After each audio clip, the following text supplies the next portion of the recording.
رضاه. الله الله رضا الله، الله الله رضا الله، الله الله رضا الله به تحلو الحياة.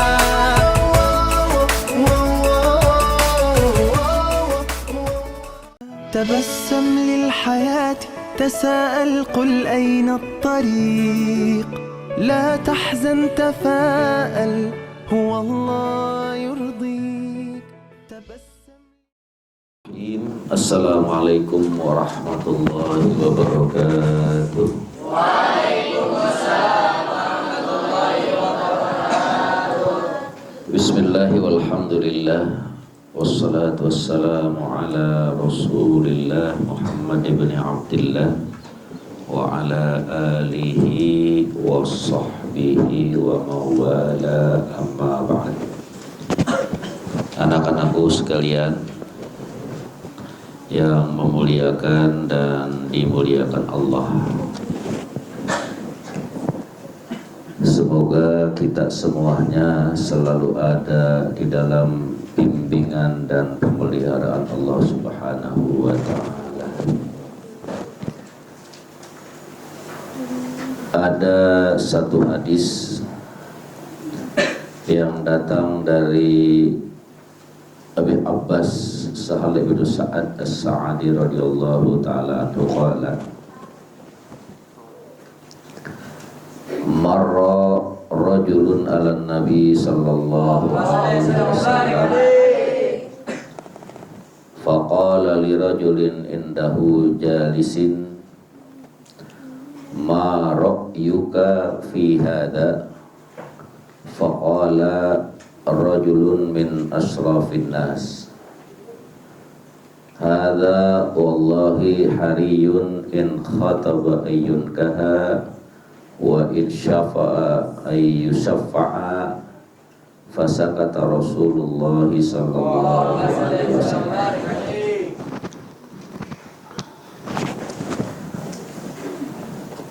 Suatu ketika ada seorang laki-laki lewat di hadapan baginda Rasul sallallahu alaihi wasallam. Faqala li rajulin indahu jalisin. Kemudian baginda Rasul sallallahu alaihi wasallam bertanya kepada sahabatnya yang sedang duduk bareng bersama baginda Rasul. Nah, pertanyaan yang baginda Rasul sallallahu alaihi wasallam sampaikan kepada sahabatnya yang saat itu sedang duduk bareng, ma ra'yuka fi hadha. Kata Nabi kepada sahabat yang duduk bareng, ma ra'yuka fi hadha. Wahai sahabatku, apa pendapatmu tentang laki-laki yang lewat itu?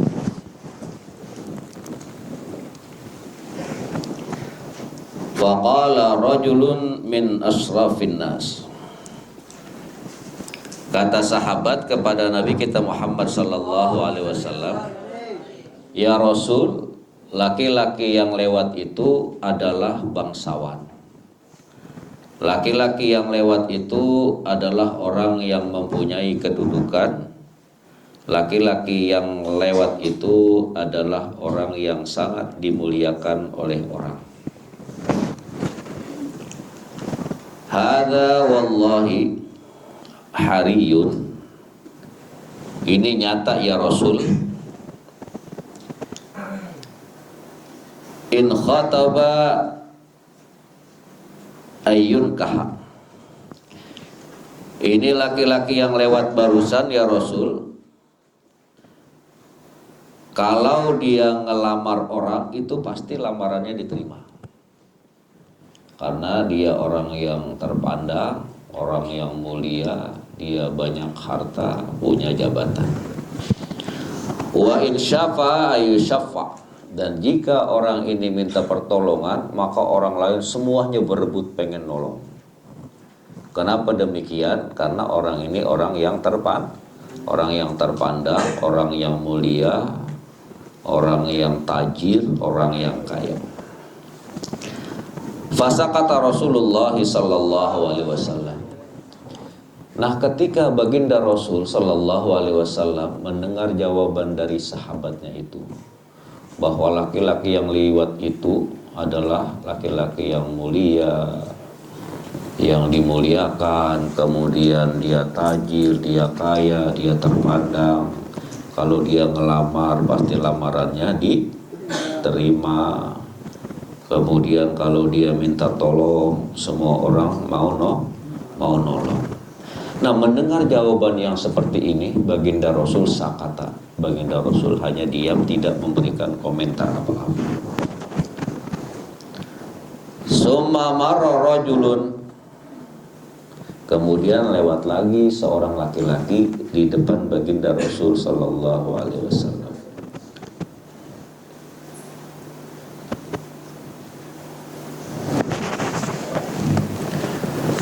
Faqala lahu Rasulullah sallallahu alaihi wasallam. Kemudian baginda Rasul sallallahu alaihi wasallam bertanya kepada sahabatnya yang sedang duduk. Ma ra'yuka fi hadza? Nah, sekarang yang lewat kedua ini, bagaimana pendapatmu wahai sahabat? Kalau tadi kamu bilang dia laki-laki terpandang, laki-laki kaya, tajir, dihormati. Nah, kalau yang sekarang yang lewat yang kedua ini, bagaimana pendapatmu wahai sahabat? Dan itulah pertanyaan. Faqala ya Rasulullah, hadza minal fuqaha, hadza min fuqara'il muslimin. Ya Rasul, kalau yang kedua ini mah yang lewat orangnya miskin, orangnya susah, orangnya kere. Enggak kayak yang tadi yang pertama, orangnya kaya, mulia dan dihormati. Nah, yang kedua ini mah min fuqara'il muslimin, dari orang miskin, dari golongan orang-orang Islam. Artinya orang Islam yang hidupnya sangat sederhana. Hadza hariyun in khataba alla yunkaha wa in syafa'a alla yusyaffa'a wa in qala alla yusma'a liqaulihi. Ini nyata ya Rasul, laki-laki yang ini mah orang susah, orang miskin. In khataba la yunkah. Kalaupun dia meminang, kalaupun dia melamar seseorang, nggak bakal diterima lamarannya, karena hidupnya apa? Hidupnya susah, hidupnya miskin. Wa in safa'an la yusaffa. Dan kalau dia minta tolong kepada siapapun, nggak ada orang yang menolong, karena kondisi kehidupan sehari-harinya susah, enggak kayak yang pertama. Wa in qala la yusma'a liqauli. Dan jika dia ngomong juga ya Rasul, omongannya enggak ada yang mau dengerin. Hidupnya susah. Inilah pandangan sahabat Nabi tentang kehidupan orang. Kalau yang kaya dimuliain, hormatin. Kalau orang kaya ngelamar orang langsung diterima. Kalau dia minta tolong, berebut orang nolong. Sementara kalau orang miskin, dia ngelamar, lamarannya diapain? Ditolak. Dia minta tolong, orang lain gak mau nolong. Dia ngomong, dia bicara, walaupun bicaraannya penuh hikmah, walaupun pembicaraannya benar, tetap saja tidak mau didengar oleh orang lain gak mau dengar omongannya. Dan yang terjadi di zaman Rasul ternyata terjadi juga pada realita kehidupan di zaman sekarang, di kita sekarang. Oh, kita kalau sama orang kaya, Masya Allah, hormatnya minta ampun. Ada orang kaya, miliuner, waduh, betapa kita memuliakan orang itu. Kemudian orang lain pun berharap punya kaitan, dalam artian Mudah-mudahan saja orang kaya yang mulia ini jadi mantu saya. Kemudian kalau orang kaya mau minta tolong, orang lain berebut nolong dengan harapan dapat imbalan. Itulah realita kehidupan. Tapi ternyata ketika kita menghadapi orang yang kere, orang yang susah, orang yang fakir, orang yang miskin, Masya Allah, mungkin kita tidak berharap orang miskin itu jadi keluarga kita, jadi menantu kita. Kalau yang perempuan jadi suaminya, dan seterusnya. Dan inilah realita kehidupan manusia di dunia ini. Faqala Rasulullah sallallahu alaihi wasallam. Nah, setelah baginda Rasul sallallahu alaihi wasallam mendengar jawaban dari sahabatnya itu tentang bagaimana tanggapannya kalau orang yang mulia, tentang bagaimana tanggapannya kalau orang yang fuqara, orang yang miskin, kata baginda Rasul sallallahu alaihi wasallam, haza khairun min mil'il ardi misla hada. Kata Nabi, ketahuilah wahai sahabatku, bahwa orang yang lewat yang kedua min fuqara'il muslimin, dari orang-orang Islam yang miskin, itu jauh lebih baik daripada dunia dan isinya. Nah, dalam pandangan hidup kita ini tidak boleh meremehkan seseorang. Sungguh Allah Subhanahu wa ta'ala itu tidak memandang siapa diri kita.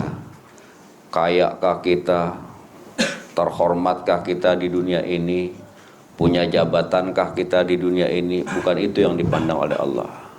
Yang dipandang oleh Allah itu adalah ketakwaan seseorang.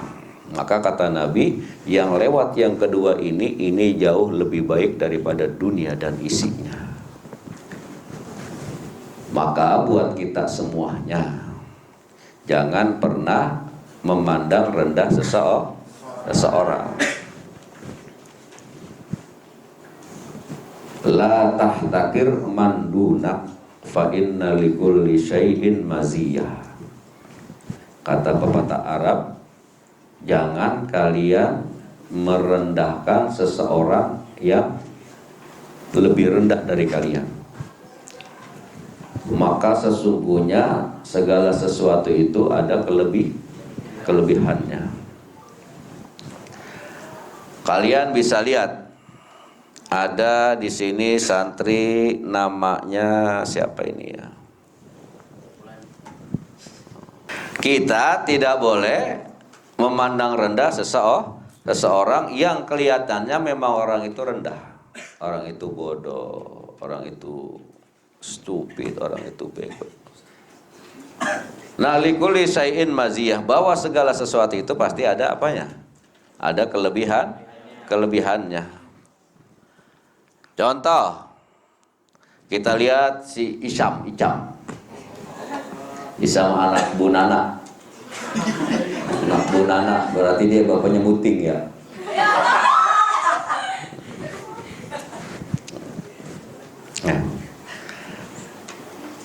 Kita tidak boleh memandang si Isam itu rendah, karena bisa jadi si Isam itu punya kelebihan yang kita tidak miliki. Bisa jadi kita sholat kelihatannya bagus, ternyata Isam jauh lebih bagus.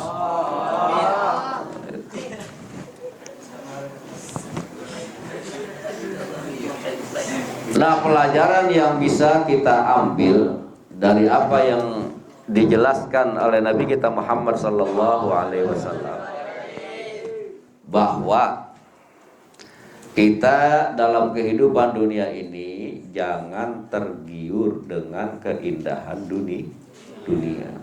Kalau melihat orang kaya kita hormat, kalau kita melihat orang susah kita rendahkan. Oh, ternyata pada pandangan Nabi kita Muhammad sallallahu alaihi wasallam itu orang miskin yang dari orang muslim itu jauh lebih baik daripada dunia dan isinya.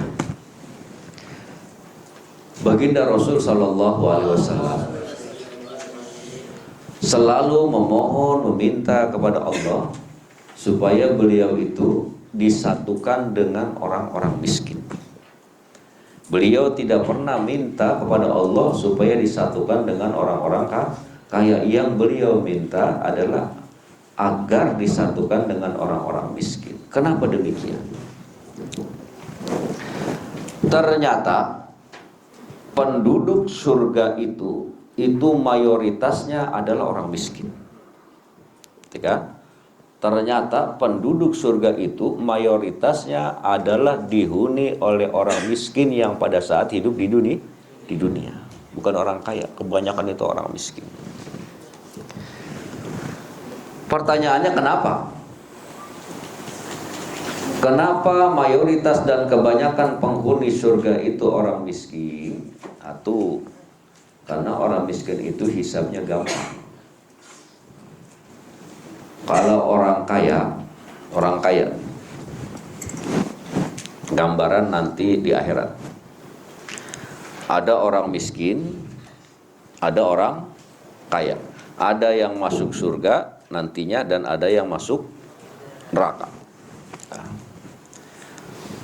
Ketika manusia dikumpulkan di padang mahsyar, kemudian orang-orang miskin yang pada saat hidup di dunia dia susah tapi dia ibadah kepada Allah, itu dimasukkan semuanya ke dalam surga. Nah kemudian manusia-manusia yang tidak beriman saat hidup di dunia, dia tidak beriman kepada Allah, dia tidak ibadah, dia penuh dengan kemaksiatan, itu dia dimasukkan ke neraka. Perhatikan, ada orang miskin beribadah, ada orang yang mau kaya mau miskin tidak ibadah. Yang miskin dia ibadah di dunia, dia masuk ke dalam surga lebih awal. Kemudian orang-orang yang saat hidup di dunia dia tidak beriman kepada Allah, dia tidak mengikuti syariat ajaran nabinya, dia dimasukkan ke neraka. Di tengah-tengahnya ada orang kaya. Ada orang kaya. Yang masuk surga udah dimasukin, yang masuk ke neraka sudah dimasukin ke neraka. Tapi ada orang kaya saat hidup di dunia dan dia ibadah. Saat hidup di dunia kehidupannya mewah, kehidupannya kaya, glamor, penuh dengan segala macam kekayaan, dan dia juga ibadah. Dia ibadah sama dengan orang-orang miskin pada saat hidup di dunia. Orang miskin sudah masuk ke surga, yang ibadah, kemudian orang yang tidak ibadah dimasukkan ke neraka. Dan ternyata orang kaya itu jauh lebih belakang masuk ke surganya. Padahal di dunianya dia sama-sama apa? Sama-sama ibadah. Orang miskin ibadah, orang kaya ibadah. Orang miskin udah dimasukkan ke surga, orang yang tidak ibadah sudah dimasukkan ke neraka, orang kaya ditunda masuknya paling belakang. Orang miskin sudah menikmati keindahan surga, orang kafir sudah merasakan bagaimana dahsyatnya azab, dan orang kaya masih belum dimasukkan ke dalam surganya Allah. Padahal pada saat hidup di dunia dia ibadahnya sama dengan orang-orang miskin. Demikian. Karena harta yang mereka miliki itulah yang berat dipertanggungjawabkan. Maka kalian jangan terlalu minta kepada Allah itu untuk hidup di dunia ini penuh dengan kekayaan. Yang dikhawatirkan kita ini tidak bisa memanfaatkan, menggunakan kekayaan yang Allah berikan ini saat hidup di dunia, yang akhirnya berat pertanggungjawaban di akhirat. Contoh, Nabi, seluruh Nabi itu udah pasti masuk seluruhnya. Seluruh Nabi dan Rasul itu udah pasti masuk surga. Nah, dari sekian banyak Nabi dan Rasul, yang paling belakang masuk surga itu Nabi apa? Nabi Sulaiman. Kenapa Nabi Sulaiman paling belakang masuk surga? Karena Nabi Sulaiman lah yang saat di dunia ini kehidupannya paling apa? Paling tajir, paling kaya. Nah ini. Makanya di antara nabi-nabi yang paling belakang masuk surga itu Nabi Sulaiman. Nah, kalau umat yang biasa kayak kita, yang nanti paling belakang masuk surga itu adalah orang kaya. Pertanyaan buat kalian. Kalian mau jadi orang kaya, mau jadi orang miskin? Hah? Kalau kayak mau jadi orang kaya kayak. Pertanyaannya, bolehkah orang Islam itu menjadi miliarder? Bolehkah orang Islam itu menjadi jutawan? Nah, dalam pandangan Islam silakan orang Islam itu jadi orang kaya, silakan orang Islam itu jadi jutawan, jadi bersilakan. Tapi dengan catatan, bagaimana dia bisa menghasilkan harta bendanya? Bagaimana dengan cara apa dia bisa menghasilkan kekayaan? Kalau dia hasilkan dengan cara yang haram, maka makin berat dan bisa jadi jatahnya itu neraka. Tapi ketika dia jadi orang kaya dan kekayaannya itu dia hasilkan dengan cara yang halal, maka bisa jadi kekayaannya itu mempermudah dia masuk ke dalam surga. Contoh, ada orang kaya, dia menghasilkan kekayaannya itu dengan cara yang halal. Nah, setelah dia memiliki kekayaan yang berlimpah ruah, daerah sana dia bangun masjid, daerah sana dia bangun pesantren, daerah sana dia bangun segala macam. Dari kekayaan yang ia miliki, ia manfaatkan fisabilillah. Dia manfaatkan kekayaannya itu untuk meraih ridha Allah. Nah, kalau kaya yang seperti ini maka insya Allah lebih mudah masuk surga. Nah, makanya pertanyaan Kiai, kalian mau jadi orang kaya apa mau jadi orang miskin? Berubah kan? Tadi mau jadi orang sederhana, sekarang berubah menjadi orang. Itulah kehidupan kita. Kadang-kadang dalam waktu 2-3 menit saja kehidupan kita sudah berubah. Tadinya pengen jadi orang miskin biar gampang masuk surga. Ternyata kekayaan juga bisa menuntun kita masuk surga. Akhirnya kita kepengen jadi orang apa? Nah, kita terutama kalian para santri, tugas kalian itu belajar. Masa depan kalian pada akhirnya adalah ketentuan Allah. Bisa jadi kalian ditentukan sama Allah jadi ustaz dan ustazah semuanya. Bisa jadi ustazah, jadi ustaz, jadi penceramah yang kondang, mengalahkan guru-guru kalian. Bisa jadi. Bisa jadi kalian nanti menjadi pengusaha yang sukses. Punya mobil BMW, punya mobil Mercy, punya punya bajaj, punya becak, macam-macam kekayaan. Bisa jadi. Jadi sekarang kalian jangan menghayal dulu, jangan menghayal pengen ini, belajar. Nanti pada akhirnya Tuhanlah yang akan memberi jalan. Mudah-mudahan kalian semuanya diberikan jalan yang terbaik. Terbaik di dunia, terbaik di akhirat. Wassalamualaikum warahmatullahi wabarakatuh.